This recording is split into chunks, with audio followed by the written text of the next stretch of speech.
Jó, capítulo 23, versículos 1, 2 e 3. Então Jó respondeu: ainda hoje minha queixa está em amargura, o peso da mão dele é maior do que o meu gemido. Ah, se eu soubesse onde encontrá-lo, então me chegaria ao seu tribunal. Hoje eu quero conversar com vocês a respeito de encontros e desencontros. É muito legal a gente poder pensar nessa forma na Bíblia. E a gente vê alguns fatos que começaram com um propósito e terminaram com outro completamente diferente. E tem alguns fatos na Bíblia, alguns encontros, algumas questões que foram pensadas de uma forma e aconteceram no final de uma forma completamente diferente. E isso é muito comum na vida da gente. A gente pensar que vai resolver, que vai fazer, e planeja, programa, idealiza, arquiteta todo aquele projeto, você vai falar assim, agora vai acontecer isso, e quando você vê, dá tudo ao contrário. E é muito comum as coisas, quando dão ao contrário daquilo que a gente pensa, a gente achar que Deus errou, achar que Deus não estava no controle, achar que Deus estava fazendo uma outra coisa. E eu tenho pensado muito num assunto que eu vou falar no meio dessa conversa nossa com vocês. E a gente vai ver, eu vou citar aqui alguns encontros e alguns desencontros. Saul, por exemplo, ele saiu da casa do pai dele para ir procurar a jumenta que tinha perdido. As jumentas do pai haviam se perdido, e Saul, então, foi mandado pelo seu pai para achar as jumentas.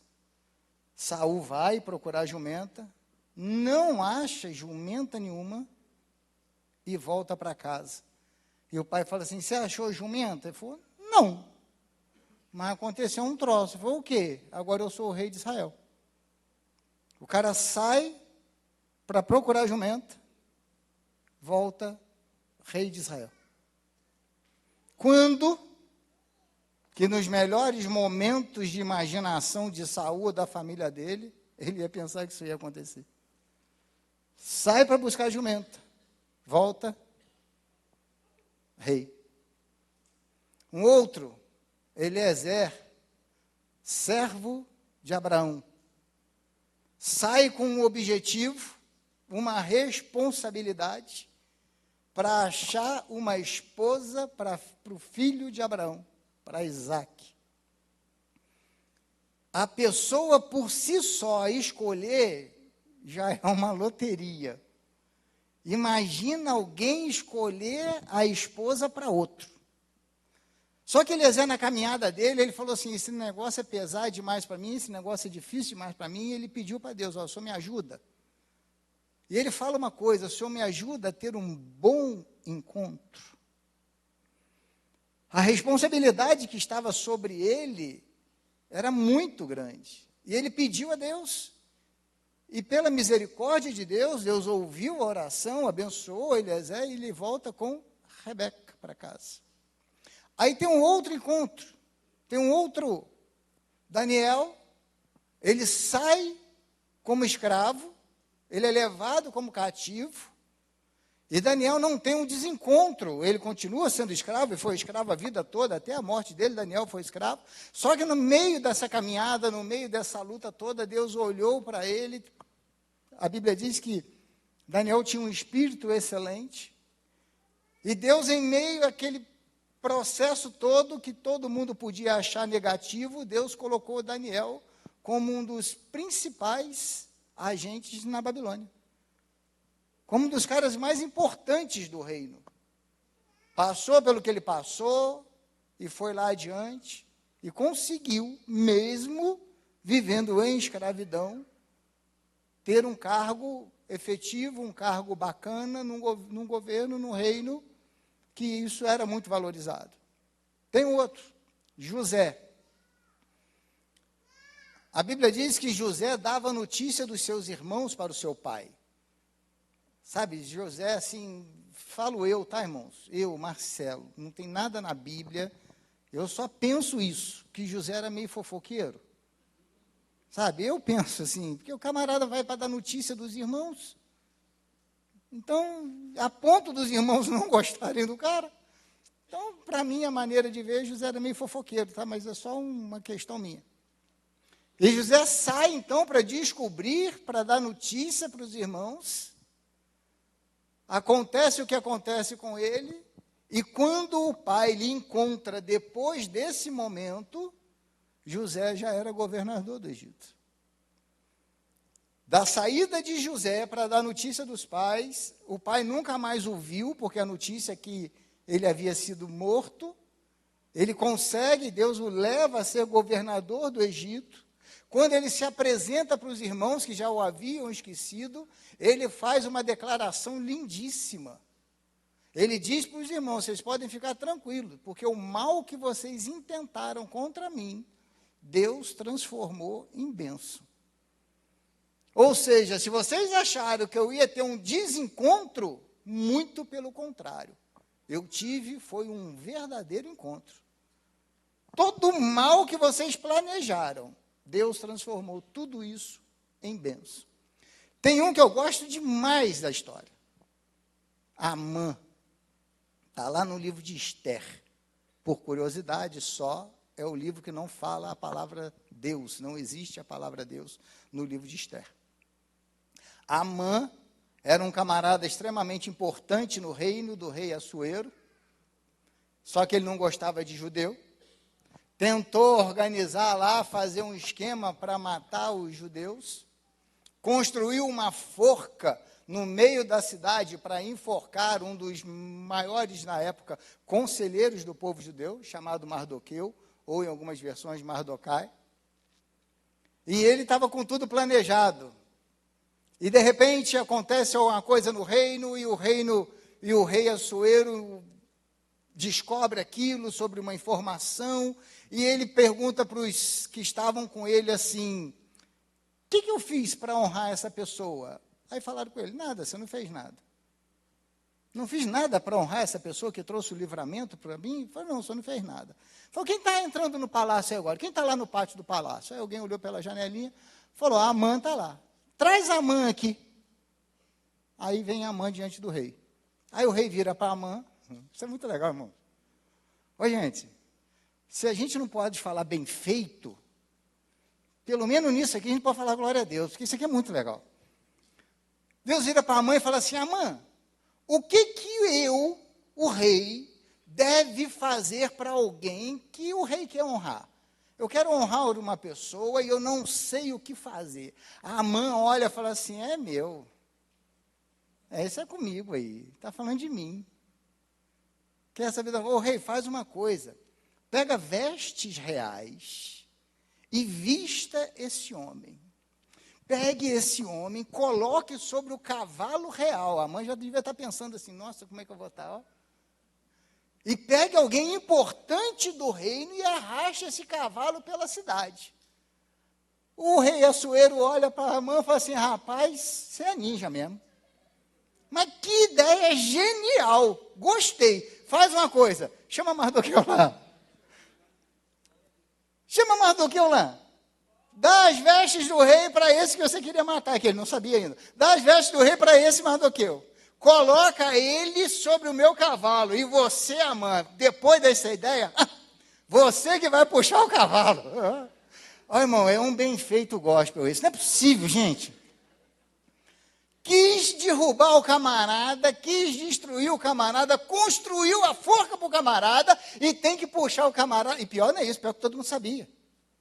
Teve que puxar o camarada: esse é o homem a quem o rei quer honrar. Esse é o... Imagina que ódio que ele não estava puxando. Mas a Bíblia é muito sábia. A Bíblia diz, irmãos, que quando Deus quer nos abençoar, Ele usa até os nossos inimigos.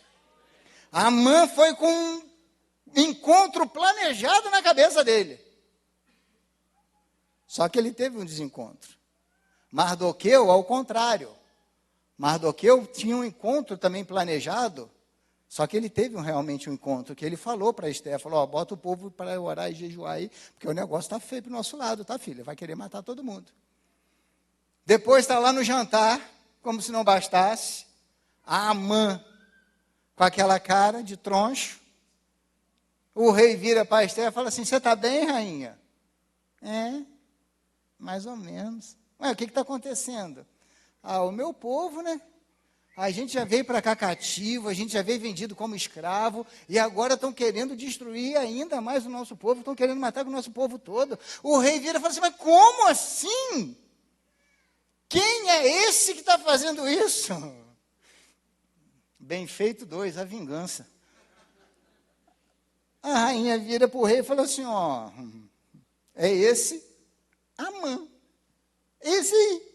O rei olha e fala, Ele fez uma forca, não fez? Fez em forca, e nessa forca então, Uma dica. Se preocupa com quem está mexendo com você, não. Fica só na sua posição. Esquenta a cabeça com os outros, não. Talvez você nunca ande num cavalo, com a roupa real, com ninguém te puxando pelo Alberto Brown. Talvez você nunca aconteça isso.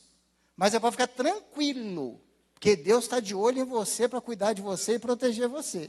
Os inimigos, que se virem para lá, mas esse não é o assunto de hoje. Judas tinha um encontro planejado, receber as 30 moedas, vendeu Jesus, recebeu as 30 moedas. O que Judas encontrou depois desse encontro que ele tinha planejado? A morte, a forca. Tentou devolver as moedas, falou, deu errado, deu ruim, não quero saber disso. Os sacerdotes que haviam comprado a informação, falou com ele, isso aí é problema seu agora, filho.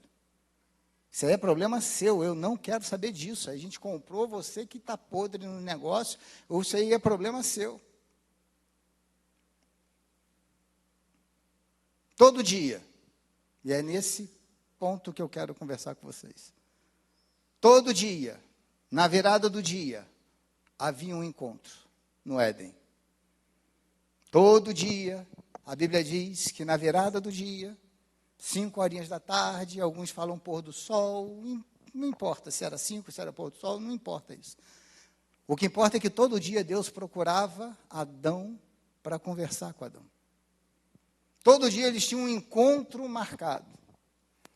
Todo dia eles tinham uma reunião marcada.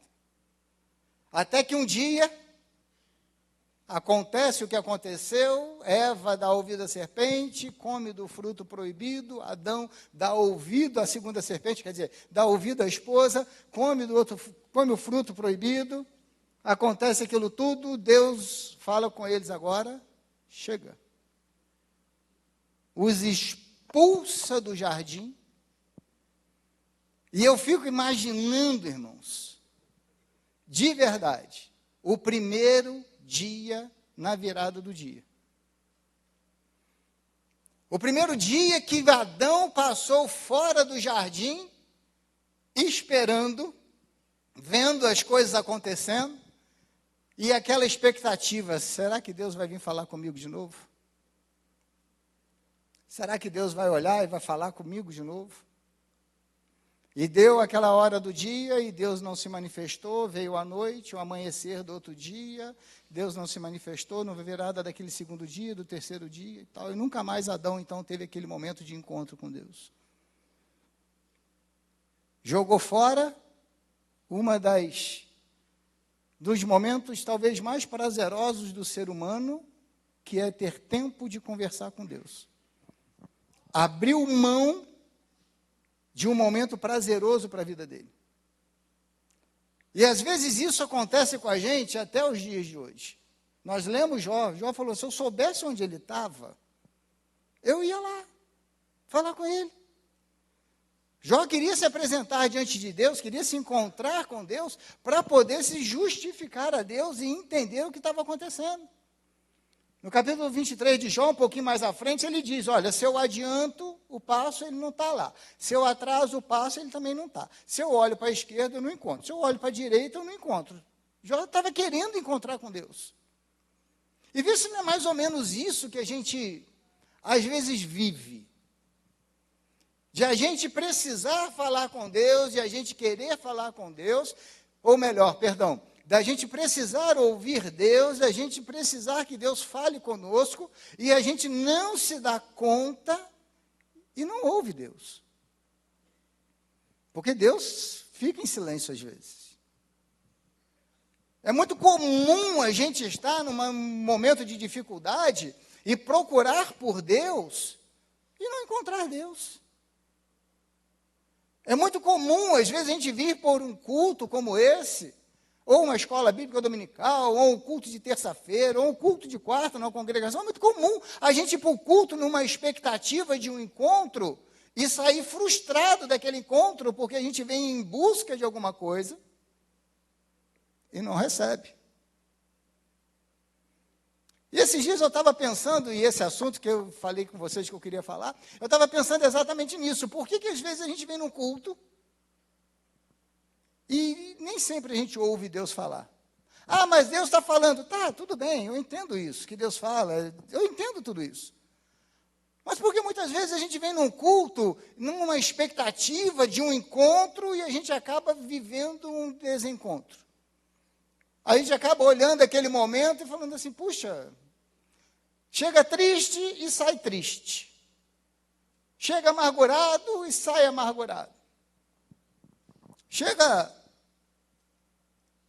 desanimado e continua desanimado. E aí, irmãos, eu fiquei pensando nisso, por que essas coisas acontecem?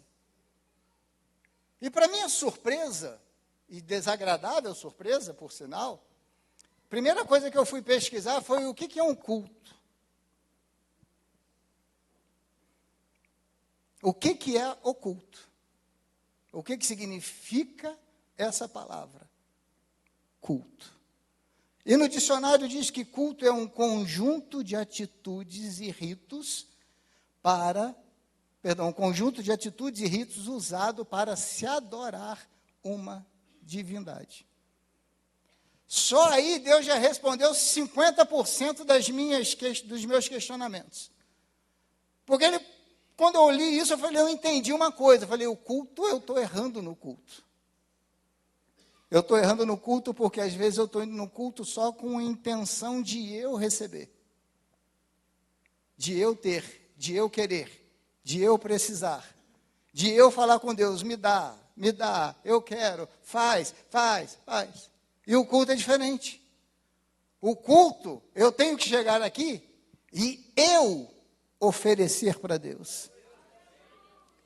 O culto, eu tenho que chegar aqui e eu dedicar esse tempo para Deus. O culto, eu tenho que chegar aqui e eu falar assim, eu vim aqui hoje para te adorar. Eu vim aqui hoje para te exaltar, eu vim aqui hoje para louvar o teu nome, eu vou secar minha lágrima de tristeza, eu vou deixar a apreensão do meu coração de lado, eu vou deixar as minhas expectativas de outro lado, e eu vou investir esse tempo te adorando, exaltando e glorificando o teu nome.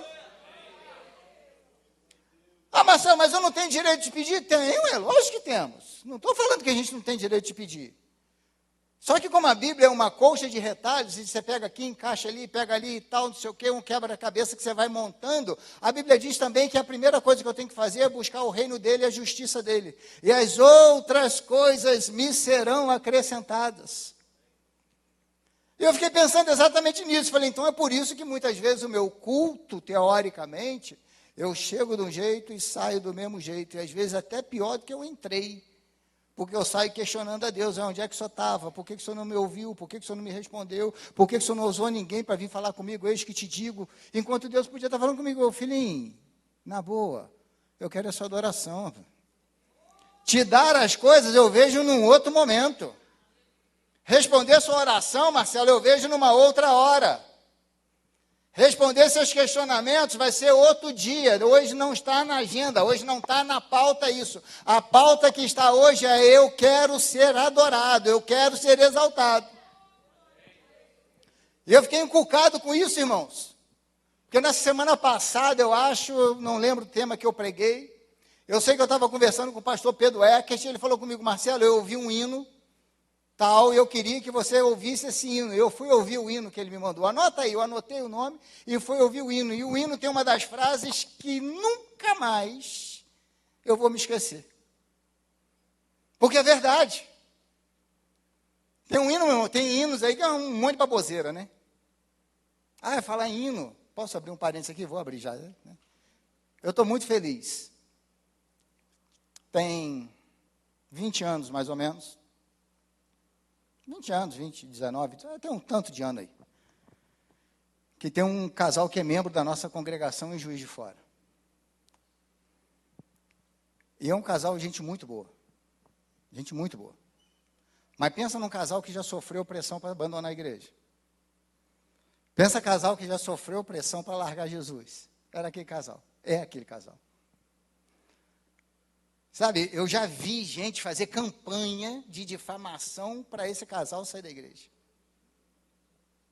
Coisa louca o negócio.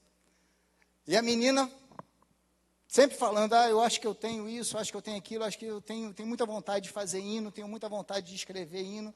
E a Alceni um dia falou com ela, olha, nós vamos fazer um retiro feminino e você vai fazer o hino para o retiro. Você vai fazer o hino. Foi o primeiro hino que ela fez. Quase 20 anos isso, né? Perto disso. Aí essa semana, dia 8, acho que foi dia 8, ela lançou, aí ela começou a escrever hino. Começou a escrever. Aí algumas pessoas começaram a gravar. Aí dia 8 agora ela lançou um hino que ela escreveu, quem está cantando é a Aline Barros e uma outra criancinha lá. Aí sabe, eu fiquei assim... tão feliz, irmãos. Vou usar uma palavra que vocês vão me entender. Eu fiquei tão orgulhoso de eu poder participar da história daquele casal. Porque às vezes aquele marido chegava para mim e falava assim, Marcelo, eu não estou aguentando a pressão. Eu acho que a gente vai ter que sair da igreja. Eu falei, para quê, cara? Você está maluco, rapaz? Você está doido? Não tem saída. Não tem saída, tem que ficar na igreja. E ele brigava comigo, ele discutia comigo, ele é sanguíneo, ele é explosivo. E ele gritava comigo e brigava e tal, e você e tal, e apontava dedo para mim. Eu falava, calma, rapaz. Deus vai honrar vocês. Deus vai honrar. E hoje, graças a Deus, eu mandei uma mensagem ontem para ela. Falei, ainda bem que eu tenho uma foto com você. Que agora você vai ficar famosa, eu vou poder falar que eu te conheci. E ela mandou a mensagem para mim. Puxa, pastor, você não sabe o quanto feliz eu fico. Porque isso também é resultado das suas orações. Você está pensando que está fácil aí para fora, irmão? Tá não, e aqui dentro também não está fácil, não. E como eu estava falando para vocês, a questão do culto, Marcelo, eu percebi essa coisa.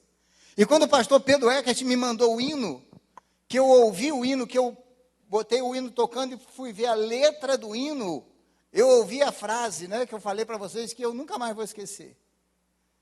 Que diz o seguinte, o mais importante do reino é o rei. Não tem nada mais importante no reino de Deus do que o rei. Tudo é para ele, tudo é por ele, e tudo vem dele. A gente só está aqui, irmãos, por causa desse rei. Então, se algum dia eu subir aqui e achar que esse microfone é muito importante, ou a função é muito importante, eu preciso me lembrar, não. O mais importante do reino é o rei. Se eu começar a pregar aqui e achar que minha pregação está bacaninha, está isso, está aquilo, eu tenho que me lembrar, não. O mais importante do reino é o rei. Quando as lutas começarem a surgir e aumentar, eu tenho que me lembrar, não, a luta não está grande, não. Porque o mais importante na minha vida é o rei. Essa é a grande questão. Porque às vezes a gente olha para a nossa vida, irmãos, e é muito comum você ouvir, né, pelo menos que seja de forma de brincadeira, acredito eu que seja de forma de brincadeira, alguém falar assim, se eu tivesse com Adão, eu ia esganar Adão. Eu ia arrebentar com Adão, porque depois que Adão pecou, a gente tem que trabalhar. Depois que Adão pecou, a dificuldade foi essa. Depois que Adão pecou, a dificuldade foi aquela. Deixa eu falar uma coisa assim. Trabalho, irmão, sempre existiu. Sempre. Sempre. Antes do pecado, o homem já tinha que trabalhar. Ou você acha que ele ficava deitado embaixo de uma sombra da árvore, um anjinho servindo uva na cama? Trabalho sempre existiu. Depois do pecado, ele ficou mais duro. Do suor do teu rosto você vai comer. Mas antes você já tinha que colher para comer. Antes você já tinha que fazer alguma coisa para... Porque a terra começou a trazer dificuldades. Cardos, abrolhos, espinhos, né, para poder produzir. O homem teve que começar a trabalhar para produzir. Aí a gente olha para a vida que a gente vive hoje, quanta luta que eu vivo, meu Deus, que dificuldade que eu vivo, que isso está acontecendo, que aquilo está acontecendo, que aquilo outro está acontecendo, tudo por conta do pecado. Aí numa linguagem bem humana, irmãos, bem humana. Quem teve mais prejuízo com o pecado? Você já parou para pensar nisso? Tem gente que vive a vida querendo dar prejuízo para os outros. Tem gente que vive a vida querendo prejudicar alguém de alguma forma. Tem aquele que vende o carro, aí bota lá um óleo grosso no motor do carro, para o carro fingir que está bom, aí vai no mecânico, faz assim, dá um esquematizado aí. Não, você tem que trocar essa peça. Não, é para vender, é para vender. Ou seja, quem comprar que se arrebente. Tem gente que vai mostrar a casa para vender, tem que mostrar no dia ensolarado. Porque no dia de chuva escorre água pela parede. Não, tem que ser um dia ensolarado para poder ver e tal. Tem gente que vive dando prejuízo, querendo dar prejuízo para os outros. E ninguém gosta de levar prejuízo. Eu, por exemplo, eu tenho uma coisa comigo. Se eu comprar uma coisa na loja A, acabou. Eu não olho o preço em outra loja. Vai que na outra está mais barato. Não, que miséria. Não, então não. Comprei, não quero saber se é mais caro, se é mais barato, não adianta. Se eu ver na viagem é mais barato, legal. Mas se for mais caro, eu vou ficar doido. Puxa vida, 2 passos a mais eu economizava. Mas você já parou para pensar que quem levou mais prejuízo com o pecado? Na linguagem humana. Todos nós aqui já nascemos com aquilo que a Bíblia chama de pecado original. Já nascemos no pecado. Porque viemos de Adão e Eva na sequência do pecado. O homem foi pecando, chegou a gente, e a gente peca. E é bom pra caramba, nós somos bons pecadores, a gente peca fácil. Quem mais teve prejuízo com o pecado? Você já parou para pensar nisso? Deus. Deus foi o que mais perdeu com o pecado. Vamos tentar analisar. Lógico que a linguagem é humana. Mas o que eu perdi com o pecado? O que você perdeu com o pecado? A gente não perdeu nada, a gente pode perder a salvação. Mas hoje a gente vive tranquilamente. Pecando, arrependendo, pecando, consertando, pecando, não pecando, pecando, tentando não pecar. E a gente vai vivendo. Com uma chance grande de chegar lá no final da conta e falar com Deus, Deus, me perdoa, tem misericórdia da minha vida e ainda conseguir a salvação. Agora, quem mais teve prejuízo, humanamente falando, com o pecado foi Deus. Porque ele teve que dar o filho dele para morrer no nosso lugar. Olha o encontro que Jesus teve. Jesus estava na glória. Ele veio para encontrar com a humanidade. Encontrou com a humanidade, o que a humanidade fez? Crucificou. Ele deixou a glória dele para morrer no nosso lugar. Então, se a gente for olhar, o pecado fez mais mal para quem? Fez mais mal, irmãos, me entendam, por favor, para Deus. Porque quem perdeu alguma coisa de verdade foi Jesus ter morrido na cruz. Nós só somos ganhadores, a gente só ganhou com isso. Adão e Eva terem pecado, para nós hoje foi uma bênção. Jesus ter sido apedrejado, não ter sido aceito, ter sido esbofeteado, ter sido humilhado, o povo ter se voltado contra Jesus, para nós hoje foi uma bênção. O plano original, teoricamente falando, era o judeu ter abraçado Jesus e a salvação ficar restrita para eles. Mas não quiseram. Jesus falou, não posso perder a viagem não, vamos pegar os que não são judeus mesmo, vamos pegar os gentios mesmo. Vamos abrir esse leque de possibilidade para todo mundo, quem quiser. Aí Jesus fala lá em João, olha, avisa aí João, escreve aí, porque Deus amou o mundo de tal maneira que deu o seu Filho unigênito para que todo aquele que nele crê não pereça, mas tenha vida eterna. É para nós que nós queremos. E qual o encontro que nós estamos preparando? Será que nós vamos ter um encontro frustrado com a volta de Jesus? Ou será que nós vamos ter um encontro abençoado com a volta de Jesus? Porque encontrar com Ele, irmão, todo mundo vai encontrar, querendo ou não, acreditando ou não. Dia desse eu conversava com uma pessoa e ela falava de uma terceira pessoa, falava, Marcelo, o fulano é ateu, ele não acredita em Deus, ele não acredita no diabo, ele não acredita em demônio, não acredita em nada disso. Eu falei, o que eu tenho com isso? Eu falei, tem nada com isso aí. Ele acreditando ou não, Deus é Deus. Deus não precisa provar absolutamente nada para ninguém. Você acha que Deus vai precisar ficar com medo se eu orar, falar, Deus, o Senhor tem que se provar ser Deus na minha vida, se o Senhor fizer isso, eu vou acreditar que o Senhor é Deus. Você acha que Deus vai falar assim, tem que fazer, que senão ele não vai acreditar que eu sou Deus. Irmão, Deus é.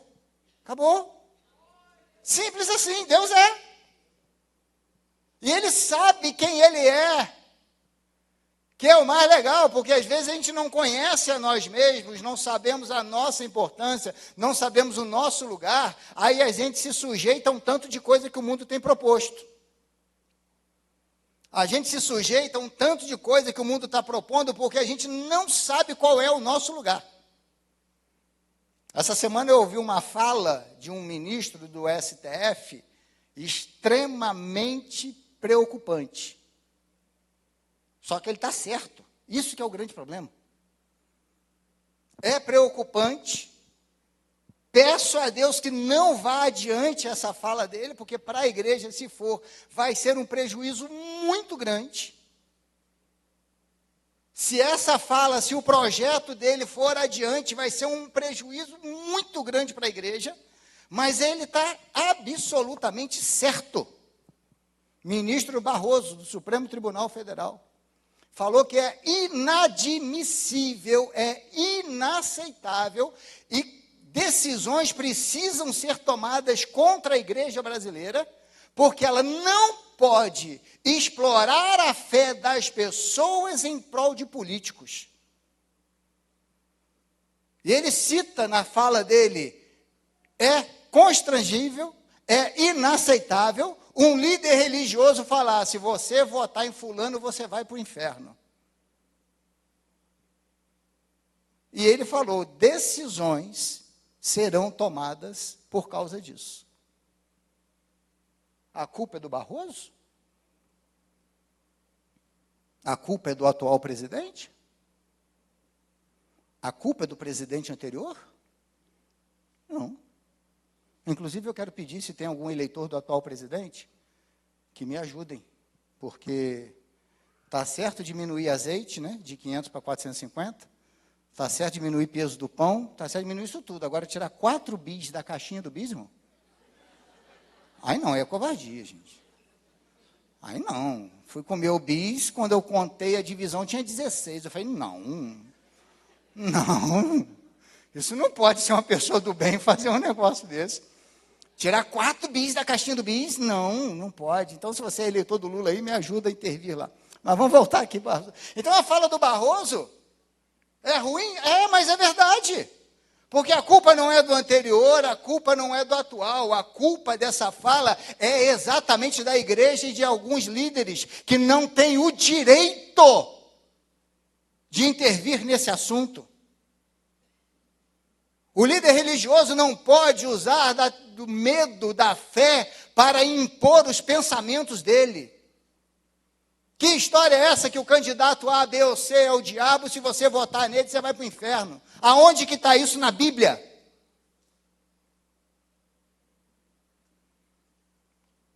Por isso que às vezes a gente está pensando que vai ter um encontro com Deus, estamos tendo um desencontro com Deus. Ou você acha que Deus está articulando isso? Ou você acha que Deus está lá no céu, no Supremo Tribunal Celestial, o STC, discutindo com os ministros dele lá para ver se a urna eletrônica foi burlada? Porque era para o outro ter ganho. Porque era candidato de Deus. Deus não está nem aí para isso, irmãos. Lembrem-se, o reino de Deus não é nessa terra. Não criem expectativas com vida fácil aqui. Não vai ter. O reino de Deus é celestial e ele é o mais importante no reino dele. Ele é o rei. A última palavra do rei, a autoridade emana do rei, tudo é do rei. A Constituição diz que do povo, pelo povo e para o povo, né? Nós temos esse direito aqui e se acredita nisso. A Constituição diz que todos são iguais perante a lei. Se acredita nisso. Né? Sabe de nada, inocente. Agora a Bíblia diz que lá no céu, dele, por ele e para ele, são todas as coisas. Nisso você pode acreditar. Nisso você pode confiar. Agora Jó falou, olha, se eu soubesse aonde ele está, eu iria lá e ia falar com ele. Eu ia me apresentar a ele. Ia me justificar diante dele. Eu tenho certeza que ele me ouviria. Só que eu vou para frente, ele não está. Eu ando para trás, ele não está. Eu olho para a direita, ele não está. Eu olho para a esquerda, ele não está. Por quê? Porque nem em todo momento. Às vezes Deus quer que a gente passe por algumas dificuldades. Às vezes Deus quer que a gente passe por algumas lutas para a gente descobrir algumas coisas.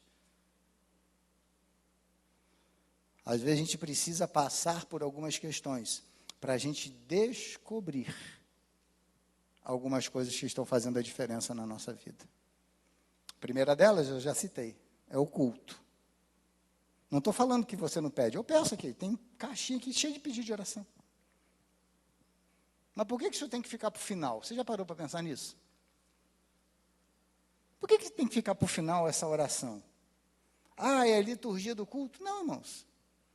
Porque isso aqui, qualquer resposta de Deus que há de vir dessas caixinhas, é bônus.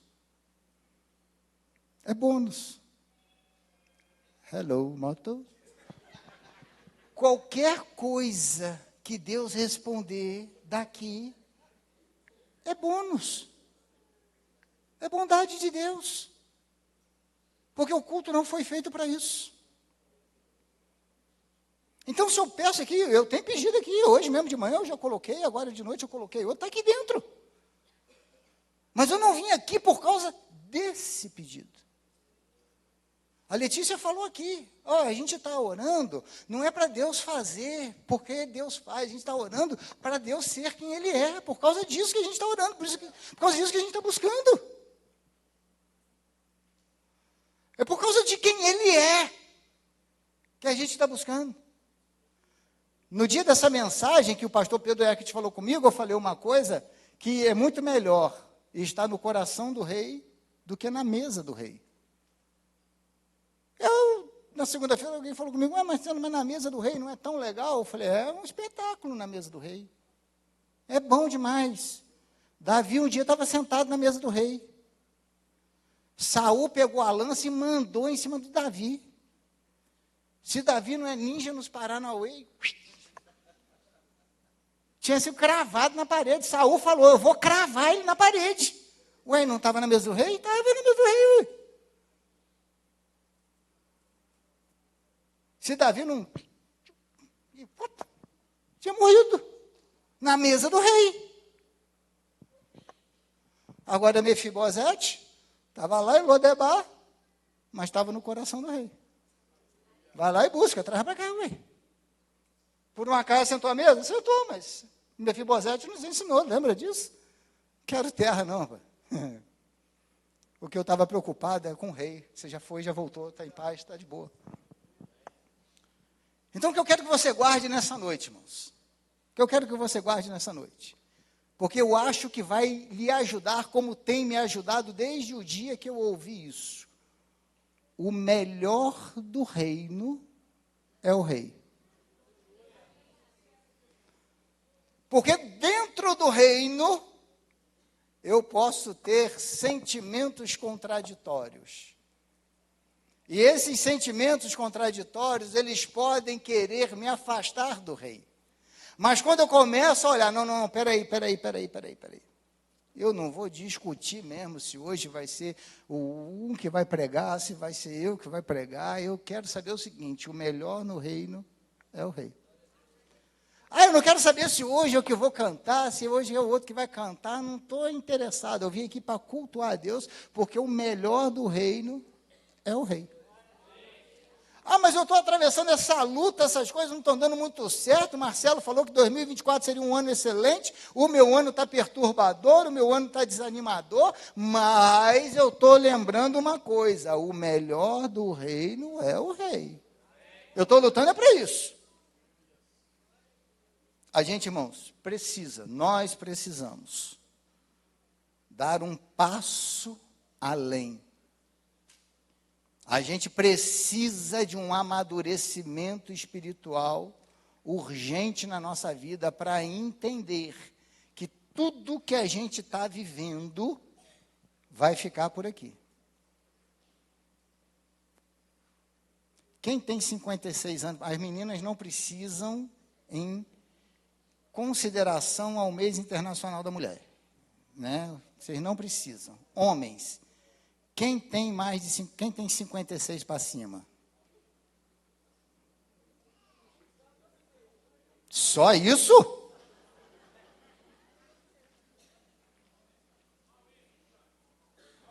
Maurício pinta o cabelo.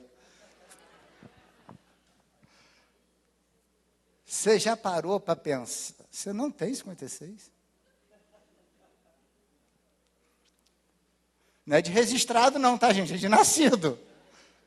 Você já parou para pensar que você já está, não? Ao contrário?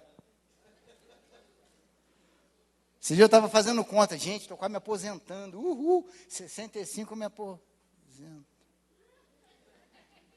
Falta 9. E eu fico olhando para mim hoje, gente, 9 anos. É uma eternidade.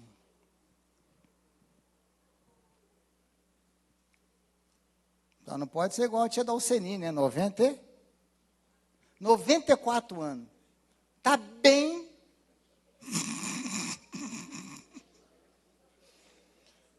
Não enxerga direito, não anda direito, não come direito, não dorme direito, faz mais nada direito. Está bem, que uma beleza. Eita, Tina, velho. Agora, o mais legal de ter 56 anos é ouvir essa juventude toda rindo. Toda rindo. Bernardo, quantos anos você tem? Eu já tive. Felipe, quantos anos você tem? Eu já tive também. Cristian, quantos anos você tem? Eu já tive também. Olha só. Isso é muito legal. Porque está todo mundo rindo de mim que tem 56. Eu tenho 20. Tem 29, tem 23. Daqui a pouco eu tenho 18. Ai, que beleza, eu já tive também. E foi ontem. Foi ontem que eu entrei na autoescola Paysandu para tirar minha carteira de motorista.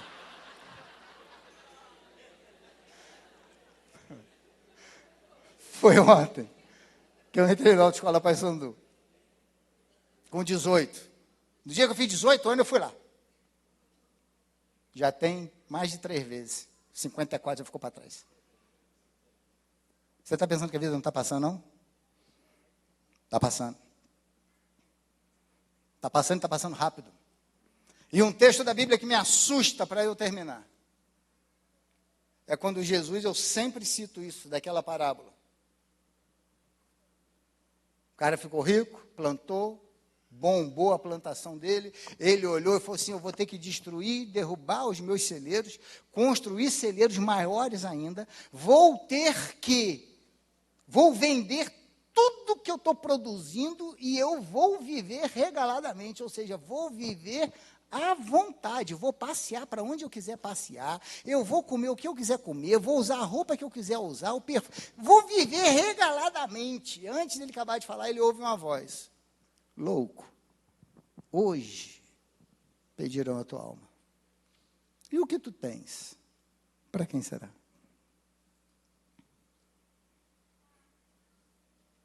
Talvez, irmãos, nós criamos uma forma romantizada do maior encontro que nós vamos ter, que é o encontro com Deus. E a Bíblia fala sobre esse dia, que será um dia terrível. O encontro com Deus será um dia terrível. Porque naquele dia o amor de Deus cessa. E começa só a justiça de Deus. Naquele dia não dá mais para a gente vir ao culto, dobrar o joelho e falar, Senhor, me perdoa, porque eu errei, eu pequei hoje, me perdoa. Não dá mais para vir ao culto, não, eu vou só adorar a Deus nesse culto. Não dá mais, já acabou as oportunidades. O dia que a gente tinha já foi. Vai ser aquele dia que nós seremos, vou usar uma palavra aqui, desmascarados diante de Deus. Seremos expostos diante de Deus. Deus vai olhar e falar, Marcelo, vamos acertar as nossas contas. Pega o caderninho do fiado do Marcelo. Pega a cadernetinha da conta aí do Marcelo. E eu todo bobo. Está tranquilo, está de boa, está certinho. Aí Deus começa a olhar, ué, você fez isso? Nem percebi. Mas você fez isso também? Mas você... Ô Marcelo, deixa eu falar uma coisa para você, na boa. Vai para lá, porque eu não te conheço. Mas, Senhor, eu tive uma função ministerial na minha igreja. Senhor, de vez em quando eu pregava. Senhor, de vez em quando eu cantava. Senhor, eu já orei e o Senhor respondeu a minha oração. Falou, eu não te conheço. Está todo mundo na expectativa do encontro. Mas o encontro mais planejado que a gente tem, o encontro que deve ser mais planejado na nossa vida, a gente tem que pedir muita misericórdia a Deus para ele não ser um desencontro. Mas ainda bem que está todo mundo vivo aqui nessa noite. Está todo mundo vivo? Se estamos todos vivos, ainda temos chance de reverter esse quadro, que a gente pode falar exatamente com Deus agora. Senhor, já viemos te adorar e adoramos. Já viemos louvar o teu nome e louvamos. Só que agora a gente precisa também de algo a mais. Eu preciso que o Senhor trabalhe na minha vida. Eu preciso que o Senhor faça algo diferente na minha vida. Eu queria convidar você a ficar de pé.